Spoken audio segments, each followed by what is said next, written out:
en torno al dinero. Y con ustedes, el análisis con Pablo Álvarez y Casa.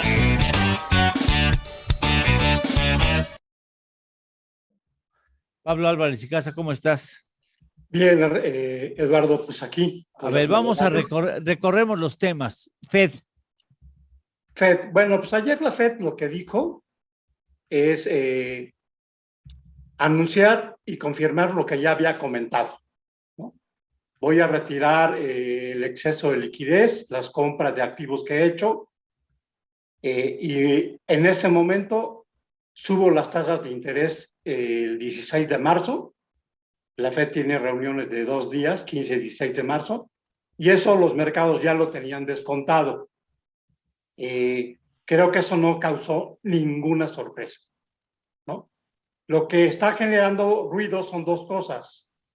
No sabemos cuántas alzas de tasas vienen, y lo segundo, el ruido geopolítico que acabas de comentar con tu invitado. Eso sí está generando mucho nerviosismo en el mercado.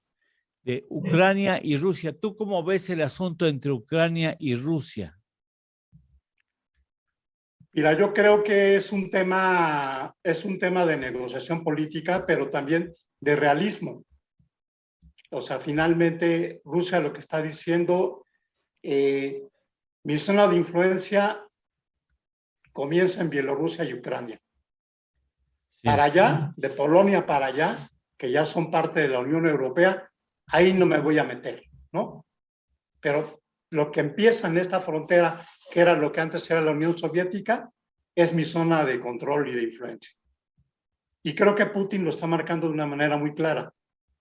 Podemos negociar como socios comerciales, el gas puede seguir fluyendo a Alemania y al resto de Europa, pero estos son los términos de la negociación. ¿Y si le cierra el gas? El daño es para los dos, porque finalmente también Rusia pierde el negocio, ¿no? Pero yo no creo que perder, en ese sentido Alemania está buscando una mediación. Aquí el actor clave es Alemania. Alemania entra en esta triangulación, en la ecuación entra Alemania. Dentro de la Unión Europea es el que ha tenido una postura más moderada. Ya, bien. ¿Tú cómo ves que se vaya a desempeñar el asunto? Mira, son momentos de tensión y evidentemente lo que Rusia quiere es que asegurar que Ucrania sea afín a sus políticas. O sea, este intento de acercamiento de Ucrania hacia el resto de Europa no se va a dar por razones estratégicas. Ok, bien. Cambiamos la tortilla, le damos la vuelta a la tortilla. ¿México está en recesión o en un estancamiento con la inflación? Mira, este es un tema muy técnico. Los que utilizan el criterio de 2 trimestres seguidos podrían tener un argumento con el dato que va a salir el lunes. A ver, vamos a ver. La teoría dice que para que se considere recesión tienen que juntarse 2 trimestres en donde hay un ajuste generalizado de la actividad económica. Quiere decir que el sector primario, secundario y terciario tenga negativas. Esa es una forma muy rupestre de ver la recesión y que a los analistas y a algunos comentaristas les gusta mucho. La definición seria no es esa, es una caída profunda y sostenida en la actividad económica, en la producción, en el empleo y en la mayoría de los sectores. Y esa es la definición que utilizan en Estados Unidos a través de un índice coincidente. Sí, el coincidente. Eso, honestamente, si seguimos la definición estricta, México no está en recesión. Esto se presta mucho para golpeteo político y para espectacularidad de algunos comentaristas. Honestamente te lo digo, desde un punto de vista técnico, no está en recesión. Estamos, más bien dicho, en un momento de desaceleración. Desaceleración. O sea, de crecer a un menor ritmo. Ahora, aquí es importante ubicarnos en cómo mides el PIB. Si lo mides con respecto al trimestre del año anterior, el mismo trimestre, o Sí, si lo mides con respecto al respecto al trimestre anterior. previo, sí. Ajá. ¿Cuál es el que se debe de usar desde tu punto de vista?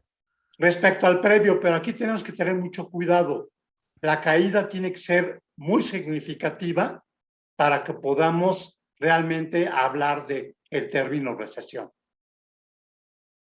Entonces, ese es un tema que se presta mucho para el golpeteo político. O sea, no décimas. No, tiene que ser una caída sostenida y prolongada. Y por eso lo mejor es utilizar el índice coincidente. ¿Cuál es el problema que tenemos en México? Que a diferencia de Estados Unidos, donde los ciclos económicos están muy bien definidos por un comité de ciclos, ¿sí? En México tenemos un comité de ciclos que no se ha pronunciado. Y no se ha pronunciado por el temor que tiene a la reacción del gobierno. Perfecto. O sea, hay un tema de falta de claridad en las señales de los indicadores económicos en México, para concluir con el tema. Estuvimos con Enrique Provencio y le hacía yo la figura de que la economía fuera un paciente, un enfermo, y de que el médico sea la política económica. Contigo voy con el mismo ejemplo. Tenemos al paciente en el consultorio, tú, ¿cómo lo diagnosticas? Mira, nada más déjame terminar una idea. En Estados Unidos, la última recesión fue una recesión completamente atípica. Comenzó en febrero del 2020 y terminó en mayo del 2020. Y eso lo decretaron, el inicio de la recesión lo decretaron 3 meses después y el fin de la recesión lo decretaron 4 meses después de mayo. ¿Sí? En México no sabemos cuándo comenzó la última recesión ni cuándo terminó. A ese nivel de falta de claridad estamos, ¿no? Iba a crearse un comité semejante al que existe en Estados Unidos que determinara cuándo inicia y cuándo terminan los ciclos económicos, ¿no? ¿Te acuerdas? Vale la pena que le dijeras al público cómo funciona en Estados Unidos ese comité que analiza los ciclos económicos. Sí, son 7 expertos, muchos ligados a universidades y al sector académico. Solamente hay uno que pertenece a la iniciativa privada. Se reúnen entre ellos, analizan el índice de indicador coincidente y deciden en los momentos de los picos y los valles de este indicador, ¿no?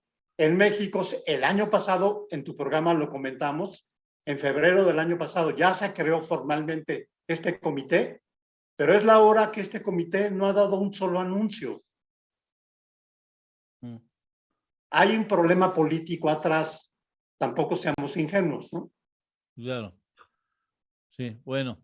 Seguiremos trabajando contigo con mucho gusto, mi querido Pablo. Claro que sí, Eduardo, con mucho gusto. Muchas gracias por estar con nosotros. Al contrario. Muchas gracias.